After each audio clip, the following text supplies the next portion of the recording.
Request کی، میں کوئی سیاسی بات نہ کرنا چاہتی ہوں نہ کرنے کے لیے آئی ہوں، میں صرف آپ کے ساتھ وہ بلیک میلر بننے آئی ہوں کہ جن کی لاشیں وہاں پڑی ہیں، اور وہ چند لوگ نہیں ہیں، وہ 11 لاشیں نہیں ہیں، وہ اس ملک کے ہر اس اور اس دھرنے میں اس جگہ پر اس احتجاج میں آنے کے لیے نہ شیعہ ہونا ضروری ہے نہ کسی مسلک سے ہونا ضروری ہے، صرف ایک انسانیت کا ہونا ضروری ہے، اور وہ انسانیت جو ہے مجھے اس نے آج، میری والدہ بیمار ہے اور میری بہن جو ہے وہ مجھے کل سے کہہ رہی ہے کہ ہم دھرنے میں جانا چاہتے ہیں، ہمیں دھرنے میں جانا ہے، لیکن آج میں یہ چاہتی تھی اور میں اس لیے نہیں آ پا رہی تھی کہ یہ نہ لگے کہ میں کوئی سیاست کرنے آئی ہوں یا میں کسی سیاسی جماعت کا جھنڈا لے کے آئی ہوں،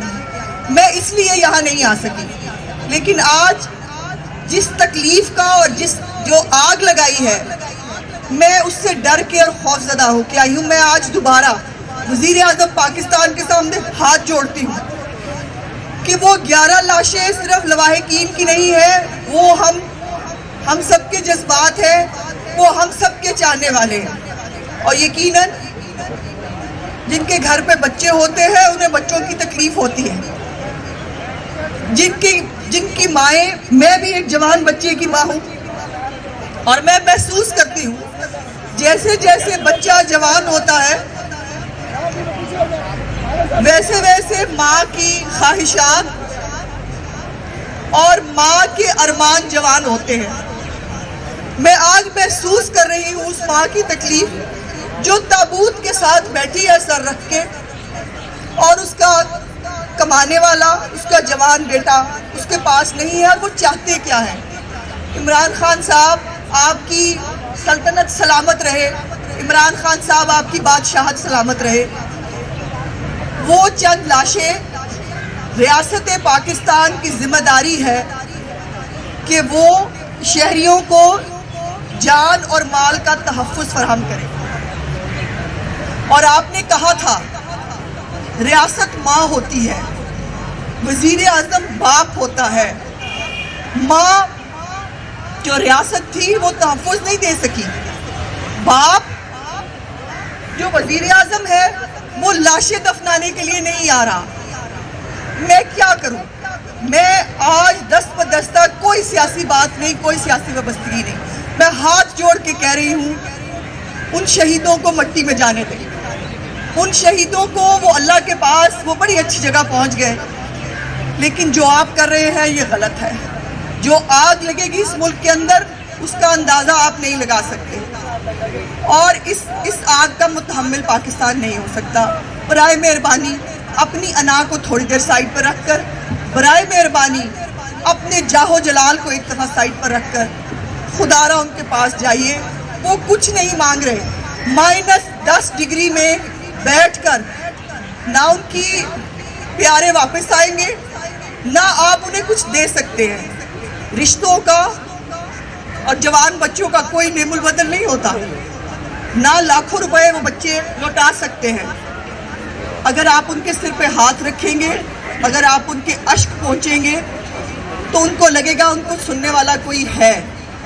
اور میں یہ پوچھنا چاہتی ہوں کہ آخر کب تک یہ ٹارگٹ کلنگز ہوں گی؟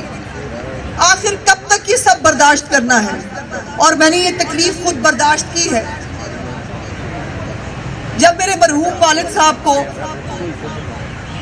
ٹارگٹ کلنگ کی لسٹ میں رکھا جاتا تھا، جب ہمیں پیغام ملتا تھا کہ ان کی جان خطرے میں ہے، جب پچھلے سال افغانستان سے ان کو کال آئی تھی، کس دل اور تکلیف کے ساتھ جب تک وہ گھر واپس نہیں آتے تھے ہم تڑپتے رہتے تھے۔ میں آپ سے گزارش کرتی ہوں، ہم سب پرامن لوگ ہیں، جتنے بھی کیمراز اتنے دنوں سے یہاں موجود ہیں اور کوئٹہ میں موجود ہیں، وہاں پر لوگ قرآن پاک پڑھ رہے ہیں، وہاں پر لوگ حدیث قصہ پڑھ رہے ہیں، وہاں لوگ بیٹھ کر پاکستان زندہ باد کہہ رہے ہیں۔ ایک پتا نہیں ٹوٹا ہے اتنے دنوں میں، اور جب بھی کبھی زیادتی ہوئی ہے، کبھی احتجاج پرامن احتجاج کیا ہے جو ہمارا حق ہے. ہمیں پوچھنا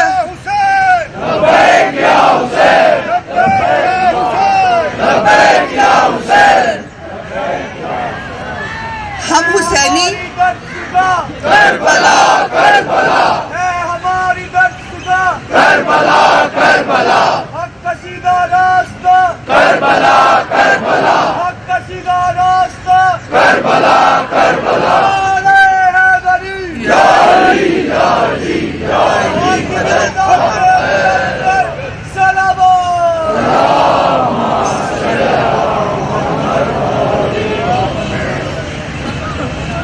حسینیوں کو پروردگار کی ذات نے جذبہ شہادت دے کے پیدا کیا ہے، اور نہ ہم شہادتیں دینے سے ڈرتے ہیں، نہ ہم شہیدوں کے جنازے اٹھانے سے ڈرتے ہیں. لیکن ایک سوال ضرور پوچھنا چاہتی ہوں کہ ریاست پاکستان کہاں ہے؟ ان ہزارہ کے لوگوں کا قصور کیا ہے؟ ان کو سالوں سے یہ کیوں ان کے ساتھ نسل کشی کی جا رہی ہے؟ سینکڑوں خاندانوں کے گھر میں مرد نہیں رہے. میں پوچھنا چاہتی ہوں آج تک کون سی ہزارہ کے سانحے کے ملزم پکڑے گئے؟ کس کو سزا ملی؟ کتنوں کو انصاف ملا؟ یہ میرا سوال ہے. لیکن اس سوال کا سیاست سے تعلق نہیں ہے. ایک ماں، ایک بہن، ایک بیٹی ہونے کے حوالے سے پوچھنا چاہتی ہوں. جو ساری مائیں بہنیں بیٹیاں یہاں بیٹھی ہیں سڑکوں کے اوپر، یہ بھی اتنی ہی معتبر ہیں، یہ بھی اتنے ہی اچھے خاندانوں سے تعلق رکھتی ہیں جتنے خاندانوں سے آپ کے کسی رشتہ دار کا تعلق ہے. لیکن اپنا حق مانگنے کے لیے اور شہید کے خون کا خراج مانگنے کے لیے ہم بیٹھے ہیں. ہمارا قصور کیا ہے یہ بتا دیجئے. کب تک قتل ہوتے رہیں گے؟ کب تک ریاست تماشا دیکھے گی؟ خدارا اس کو ختم کیجئے. خدارا بیٹھیے اور بیٹھ کر ان مسائل کا حل نکالیے. اور میں ہزارہ برادری والوں سے،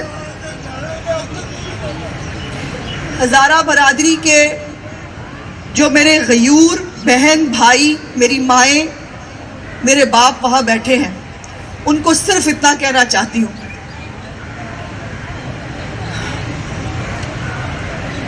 افسوس ہوتا ہے، تکلیف ہوتی ہے کہ حکمران صرف حکمران نہیں ہوتا، وہ سربراہ ہوتا ہے. اور اگر کسی کو تکلیف ہے، آپ تحفظ نہیں دے سکے، اس کی تکلیف میں اس کے اشک پہنچنے سے آپ کا قد بڑا ہوگا، چھوٹا نہیں ہوگا. خدارا یہ میتیں ہم پہ قرض ہیں، یہ شہداء ہم پہ قرض ہیں. ان کو زمین میں جانے دیجئے، ان کو دفنانے دیجئے. خدارا کوئٹہ آئیے اور ان لواحقین کے صرف سر پہ ہاتھ رکھ دیجئے. یقین مانیے وہ بہت پرامن لوگ ہیں، بہت دکھی لوگ ہیں، بہت تکلیف میں ہے. اور تکلیف بانٹنا خدائی وصف ہے.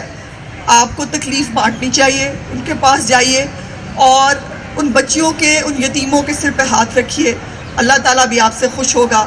اس میں سیاست کی بات نہیں ہے، اس میں صرف تھوڑی سی انسانیت کی بات ہے، تھوڑی سی تکلیف کی بات ہے.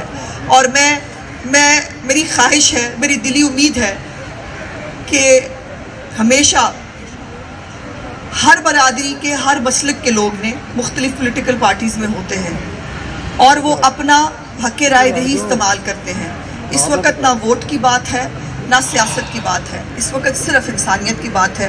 خدارا ان کے پاس جائیے. آج آپ نے جو لفظ استعمال کیے ہیں مجھے بہت تکلیف ہوئی ہے، اور ان لفظوں نے مجھے مجبور کیا کہ مجھے یہاں آ کے بیٹھنا چاہیے اور پوچھنا چاہیے یہ سارے بلیک میلرز ہیں، جو لاشیں وہاں لے کے بیٹھے ہیں وہ بلیک میلرز ہیں. آپ نے اتنا بڑا لفظ کیسے دیا؟ اللہ کرے آپ کے بچے سلامت رہیں، اللہ کرے آپ کے گھر میں سب سکون رہے. جن کے جاتے ہیں تکلیف انہی کو ہوتی ہے، جن کے جاتے ہیں درد ان کو ہوتا ہے. اللہ تعالیٰ اس دعا کے ساتھ کہ آپ کے بچوں کو محفوظ رکھے، اللہ تعالیٰ آپ کے خاندان کو محفوظ رکھے.